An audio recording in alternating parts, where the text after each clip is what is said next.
Godātie skatītāji, darbu sāka Globus, un raidījumā šoreiz runāsim, protams, par Ukrainu un par Moldovu. Un studijā ir Globusa viesi, un šoreiz ir vēsturnieks Kārlis Daugšs, un man zvana, protams, telefons nelaikā, bet tātad iepazīstina ar viesiem. Kārlis Daugšs, studijā vēsturnieks, labdien! Labdien! Un Latvijas vēstnieks Moldovā Juris Poikāns. Labdien! Un sāksim droši vien, Poikāna kungs, ar jums, un atcerēsimies pirms dažām dienām nesen uzņemto fotogrāfiju, kurā mūsu valsts prezidents jūs akreditē kā Latvijas vēstnieku Moldovā. Un tā kā mēs zinām, ka Moldova atrodas līdzās Ukrainai, tad tas tā mūsu interesi ir uzzināt jūsu vēstījumu, kādas pašreiz ir Latvijas intereses Moldovā un cik nopietna ir mūsu abu valstu sadarbības iespēja nākotnē. Mēs esam divas nelielas valstis, gan Latvija, gan Moldova, varētu pat teikt, ar zināmu līdzīgu vēsturi. Abas divas valstis ir Molotova-Ribbentropa pakta upuri, tā varētu nosaukt, bet, protams, atkal tā vēsturiskā attīstība mums ir bijusi savādāk. Tas progress, kas ir sasniegts Latvijā un Baltijas valstīs kopumā, ja mēs salīdzinām ar Moldovu, protams, ir daudz acīm redzamāks. Moldova ir valsts, kas šobrīd tiek uzskatīta, diemžēl, par nabadzīgāko valsti Eiropā.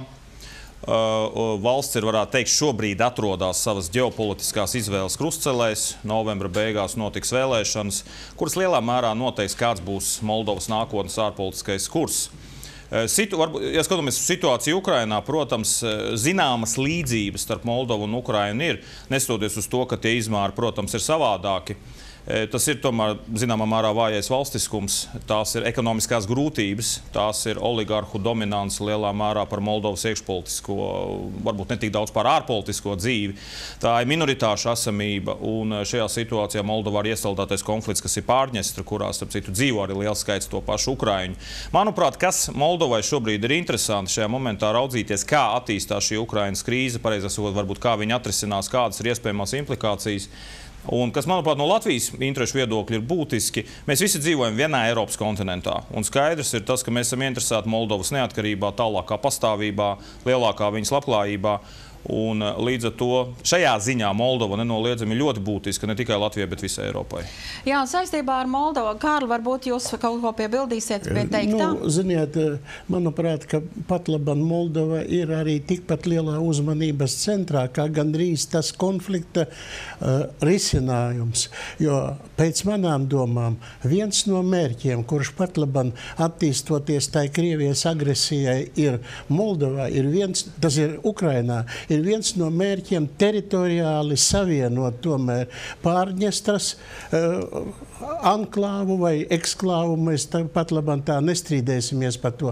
Taču teritoriāli, manuprāt, izraujoties caur Luganskas un visiem šiem rejoniem, savienojoties, viens no mērķiem, manuprāt, ir izveidot ap Ukrainu, novērst viņu, tas ir novērst, bet nevis nocirst no Melnās jūras, un tādējādi veidojot sev ģeopolitiski ļoti strateģisku izdevīgu pozīciju Krievijas tādā militārā stratēģijā. Varbūt es kļūdos, taču šeit ir viens liels izaicinājums, protams, atkal NATO, jo šeit ir Rumānijas intereses ir ārkārtīgi spēcīgas, līdz ar to Rumānijas pozīcija un arī diezgan viņa ir tāda, teiksim, antikrieviska, antikrievijas virzienā vērsta, un Rumānijas pozīcija šeit ir skaidra saskara ar Moldovu.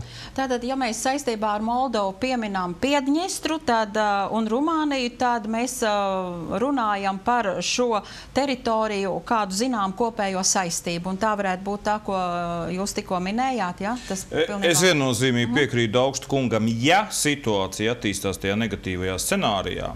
Ja tiešām izveidojas tas koridors Melnā jūra un Piedņestra, tas, protams, atnes pilnīgi jaunu ģeopolitisko situāciju Melnās jūras reģionā. Piekrīt, Rumānijai bijušas sarežģītas attiecības ar Krieviju vēsturiski, tieši tā atšķirībā no Bulgārijas, piemēram. Un šajā situācijā varētu teikt, tā Moldova nenoliedzami nonāk tādā diezgan lielā uzmanības lokā. Tas, ka rumāņu kolēģi ir par šo lietu nobažījušies, to mēs jūtam arī savā sarunā. Krievijas ārlietu ministrs nesen, tā kā var teikt, ja mēs paskatāmies arī uz Rumānijas karti, asi kritizēja Rumānijas valdības vadītāja izteikumus par iespējamo Rumānijas apvienošanos ar Moldovu līdz 2018. gadam. Un jūs varētu piekrist kā vēsturnieki, kā diplomātiskais korpus, teiksim, kā tiešām Rumānijai varētu būt šādi plāni? Ziniet, man ļoti interesanti vakar gadījās izlasīt, kā parasti, protams, baroties no interneta, bet ir viens ļoti īpatnējs 17. septembris.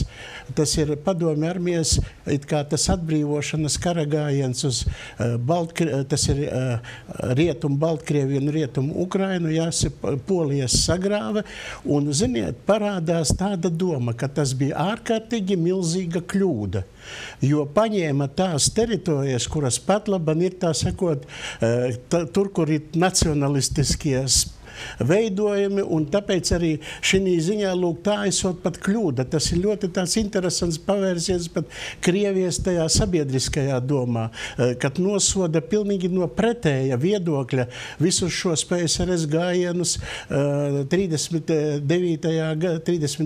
gadā Polijas un Polijas sagrāves. Tas pats attiecas arī uz Moldovu, jo jūs saprotiet, toreiz 40. gadā, tad Molotova vizītes laikā Berlīnē, viens no strīdīgākajiem jautājumiem bija taisni šī Besarābijas jautājums, viss šis konflikts ap šo teritoriju starp Vāciju un starp toreiz PSRS. Rezultātā veidojas ļoti dziļas vēsturiskas pretenzijas un vēsturiskās reminiscences. Tāpēc arī atjaunot bijušo situāciju un Rumānijas it kā veselumu, tur ir ļoti liela iekšēja rumāņu kustība, kura to pieprasa. Cik tas ir pamatoti NATO apstākļos un cik tas ir pamatoti, to man grūti tomēr pat labam piekrist tādam izmaiņām, jo to nepieļaus arī laikam NATO un Eiropas Savienības politiskā stratēģija, izmainot robežas tādā ziņā. Jā, Poikāna kungs, Es piebilstu vēl to, ka nevar noliegt to, ka līdz 40. gadam Besarābija un Rumānija un vēl daļa tās Ukrainas, kas tur redzama dzeltenajā krāsā apakšā, tā bija Rumānijas sastāvdaļa. Bet ir tomēr jaunas realitātes. Ir pagājuši ļoti daudz gadu, un 18. gads, protams, ļoti simboliski, tas būtu tā kā 100 gadi kopš atkal apvienošanās, bet te jāņem vērā ir arī tas, ka kāds ir pats Moldovas iekšējās sabiedrības viedoklis. Jā, ir ļoti daudz Rumānijas pasas turētāju. Tepat nesen bija, man liekas, no 6 Moldovas konstitucionālās tiesnešiem 4 bija Rumānijas pasas. Bet jāņem vērā, kāds ir sabiedrības viedoklis un vai ir vēlme pievienoties šajā situācijā Rumānijai. Es teikšu tā, te jāņem vērā ļoti daudz grūtības ar to. Ja mēs pieņemam teorētiski, pat teorētiski, ja tas notiek, tas nozīmē, ka Piedņestra noteikti nav šīs valsts sastāvdaļa. Jautājums, kas pievienojās Rumānijai, visticamāk ne jau Gagaūzu apdzīvotie rajoni vienlaicīgi tajā pašā laikā, kas notiek ar Moldovas politisko, ārpolitisko, ekonomisko eliti valstī, kas kaut arī varbūt lingvistiski ir līdzīga, bet tas tomēr to 50 gadus laikā, tas ir tomēr tā situācija mainījusies. Kā uz to reaģē Krievu minoritāte dzīvojušā Moldovas ziemeļos, Beļcos, līdz ar to jebkādas mazākās izmaiņas, paralēli, ko minēja Dauštkungs, jāievēro, kādas ir pašas Moldovas sabiedrības intereses. Neskatoties uz visu to, kad ir, protams, tie viedokļi ir dažādi, un viņi tieši tāpat ir dažādi Rumānijā, runājot ar maniem Rumānijas kolēģiem, pat ārlietu ministrijas ietvaros ir emocionāli vienam ir viens viedoklis, otram otrs, bet es nejūtu, ka Moldovā pašā šobrīd ir ļoti liela vēlme to darīt. Man liekas, tā formula, kas ir viena nācija, divas valstis, kas ir daudzos variantos. Mums ir Austrija, Vācija, mums ir Īrija, Lielbritānija, kas spēj pastāvēt vienotram blakus, esot ļoti ciešām saitēm. Jā, saistībā ar Krievijas agresiju Ukrainā tiek minēts, ka Moldova varētu būt nākamā. Kā jūs varētu to komentēt? Šo mērķu pat labam mums to spekulāciju ap tiem nodomiem, ko domā un grib Krievija, ir tik daudz, cik politologu, tik viedokļu. Un īsti kādi ir Krievu nodomi un Krievijas vadošās elites vai arī tā viena patlaban autoritārā līdera domas, diemžēl mēs līdz galam viņas atšifrēt pilnīgi nevaram. Mēs varam tikai spekulēt un izvērst tikai tādu analīzi, kā ir veidojies un veidojas ģeopolitiskās intereses, kādas viņas var būt tālākajā attīstībā un kādas darbības mums liecina, ka var virzīties kaut kādā veidā tālāk. Un tāpēc arī viens no svarīgākajiem punktiem, es jau varbūt pats sevi tūliņ citēšu, bet man liekas, ka kas svarīgākais būs, kā tūliņ šīs dienās faktiski, kaut arī šodien notiek it kā jau šī, teiksim, šī kontaktgrupas sēde Minskā, vai Mariupole tiks atstāta, teiksim, bez uzbrukuma. Ja Mariupole kritīs, tas parādīs Krievijas agresijas virzienu taisni tanī vispesimistiskākajā scenārijā. Un, diemžēl, te atbildes tādas, ziniet, konkrētas, kādas ir Krievijai tie mērķi, atbildes nav. Mēs varam tikai tā sakot, pastarpināti secināt, izanalizējot to ģeopolitisko struktūru un uzbrukuma mērķu analīzi. Vēstniekungs? Te ir maz ko piebilst, manuprāt, un es domāju, ka Moldovas gadījumā, jā, Mariupole, tas ir viens, protams, rādītājs, bet Moldovas gadījumā mēs šeit varam runāt par dažādu veidu apdraudējumu. Un tas apdraudējums tiešām ir salīdzinoši vājais valstiskums. Tās ir etniskās, lingvistiskās atšķirības, tās ir lielā mērā banku kapitāla atkarība no tās pašas Krievijas. Mēs tagad redzam, ir preču embargo, pārtiks preču embargo attiecību Moldovas produktiem. Ir virkne dažādu instrumentu, kurus var izmantot pret Moldovu, neizmantojot šajā situācijā arī kaut kādus citus līdzekļus. Bet es piekrītu, ģeopolitiski, manuprāt, tas centrālais tiešām, kā Daustkungs teica, ir kāds ir Mariupoles nākotne. Un no tā varēs jau tuvāk tad secināt, jo spekulēt šodien tik daudz to viedokļu ir. Jā, pirms kāda laika internetu portālos plaši ievērību guva video, kurā šķiet kāds Moldovas skolotājs stāstīja par to, kāda ir bijusi PSRS okupācija Moldovā, un arī runāja par Moldovā nonākušiem krieviem. Jūsuprāt, kādas ir šīs starpnacionālās attiecības pašā Moldovā starp galvenajām tām diasporām, ja tā var teikt? Vai tas ir zināms kādā veidā? Mana sajūta, atrodoties Kišiņevā un ceļojot, es domāju tā, ka sadzīviskā līmenī abas tautas saprotās ļoti labi. Jāņem vērā, ka tas rusifikācijas process arī Moldovā, viņš bija, manuprāt, tomēr spēcīgāks nekā Baltijas valstīs. Moldova bija spiesti pārīt kaut to pašu kirilītas alfabētu. Ap citu jūs runājat, ka Moldāviem akcentu krievu valodā praktiski nevar dzirdēt. Bet ir tā cita lieta. Jautājums ir tiešām par to, ka šī ir neliela valsts, un viņa šobrīd veidojās. Rumāņu valsts ir vienīgā valsts valoda. Tad jautājums, kādā veidā tiek integrēts minoritātes šajā sabiedrībā. Ja ir visu laiku šī sajūta, ka tu esi nabadzīgākā valsts, tevi nosacītas tas spiediens, varētu teikt, tāds morālais, un tagad tiek parakstīts asociācijas līgums ar Eiropas Savienību. Tas, kas ir jādara, protams, ka ir aktīvi jāiesaist minoritātes šajā procesā, un tas ir ļoti smagi un grūti. Līdz ar to, un tās ārpolitiskās simpātijas, kas arī pierādās arī Moldovā, es biju Beļcos, teiksim, tur, kur ir komunistiskās partijas mērs, mēs daudz ko diskutējām. Es viņam stāstu arī par Latvijas iekšpolitisko situāciju, ka mums Rīgas mērs ir Krievs, kas nenozīmē, ka Krievu valoda pazūd no sabiedriskās dzīves un tā tālāk. Bet ir, protams, ļoti daudz mītu un tā līdz ar to, un tas, ko jau mēs nedaudz runājām par Rumāniju, piemēram, lielai daļai Krievu, kas dzīvo Moldovā, kaut kāda iespējama apvienošanās Rumāniju ir absolūti izslēgta vismaz viņu mentālajā uzskatā. Jā, Ukrainas parlaments ir lēmis par īpašu statusa piešķiršanu Doņetskas un Luhanskas apgabaliem, un būtībā arī mūsu skatītāju jautājums ir saistīts ar to, vai tā tomēr nav piekāpšanās Krievijas agresijas priekšā no Ukrainas puses. Šis jautājums pat labam, manuprāt, ir pilnīgi sašķēlis arī to Ukrainu, kura pretojās Krievijas agresijai. Šis lēmums ir vājinājis gan partiju saliedētību savā tādā antiteroristiskajā darbībā un radījis milzīgas nesaskaņas pirms nākošajām parlamenta vēlēšanām. Pats šis projekts, manuprāt, viņš tomēr ir es baidos atkal pateikt kaut ko tādu, bet man liekas, ka viņš ir tomēr nedzīvi dzimis. Viņš neko nedos, jo kas maksās nodokļus, kas maksās, kādā veidā tiks tā ekonomika veidota. Nevis no mūsu politiskās gribas, vai arī tas, ka tur tiek apturēta, teiksim, slepkavošana, tas ir ļoti pozitīvi, bet kādā veidā 3 dienas pēc tam, ko darīt tālāk, jebkurā gadījumā, ja? Manuprāt, atbildes nav nevienai no pusēm, nec Luganskā, nec Doņetskā, nec arī tiem, kuri ir Novorosijas, tā sakot, patrioti un piekritēji. Es piekrītu, tas centrālā pozitīvais elements visā šajā vismaz cilvēku viens otru nenogalina. Jā. Un tad sākās tiešām problēmas, kā atzīmē Doņetskas apgabalā gubernators Taruta. No vienas puses, kur tad ir tā robeža beigu beigās?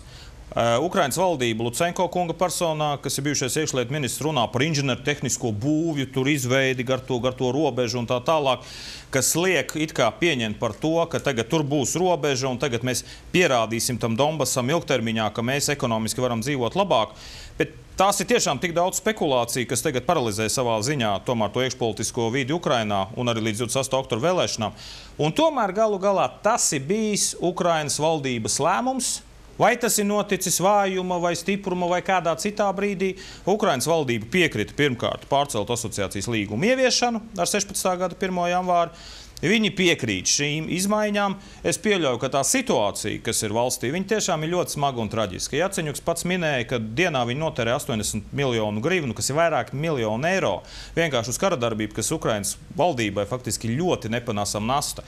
Līdz ar to šajā momentā tiešām ir jāpriecājās par to, visticamāk, ka pagaidām vismaz ir tā, ka ir kaut kāds nosacīts miers, bet tas nenozīmē, ka nav iespējams situācijas eskalācija, jo nav jau sasniegti tie mērķi no abām pusēm un tiešām ir tik daudz to ideologu, kuri tur gāja ar pavisam citu ideju un tā tālāk. Tas pats pazīstamais Girkin kungs kaut kur sēž Maskavā šobrīd, bet viņam noteikti nebija šis mērķis. Jā, šajās dienās Ukrainas prezidents Porošenko uzturs Ziemeļamerikā. Viņš ir uzstājies ar runām gan Kanādas, gan Amerikas Savienoto Valstu kongresmeņu priekšā un parlamentos. Un, cik es atceros, viņš arī ir izteicies, pateicis tādus vārdus, ka jā, nu tā palīdzība no Amerikas puses, no Eiropas ir laba, bet ar segām vienu karu neuzvarēsi. Par militāro palīdzību, cik tas reāli ir saņemt no Amerikas Savienotajām valstīm reālu militāro palīdzību? Ziniet, šodien Porošenko, manuprāt, paziņoja, Amerikas Savienotās valstis atteicās piešķirt Ukrainai kaut kādu īpašu statusu, ko pieprasīja Porošenko, kas tas status būtu ārpus ar to valsti, kura ir ārpus NATO, un būtu īpaša sadarbība. Un Amerikas Savienotās valstis ir piešķīrušas tā saucamo neletālo aizsardzības ieroču piegādi Ukrainai. Jā, tas ir kaut kādi nakts tēmekļi, vēl kaut kāda aizsardzības. Bet, manuprāt, ka šeit tomēr ir arī tā lielā spēle.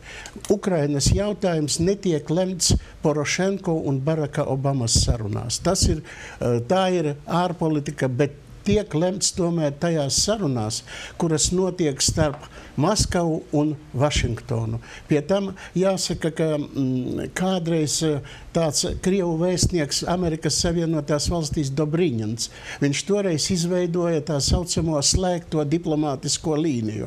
Vai šī diplomātiskā līnija darbojas līdz šim brīdim?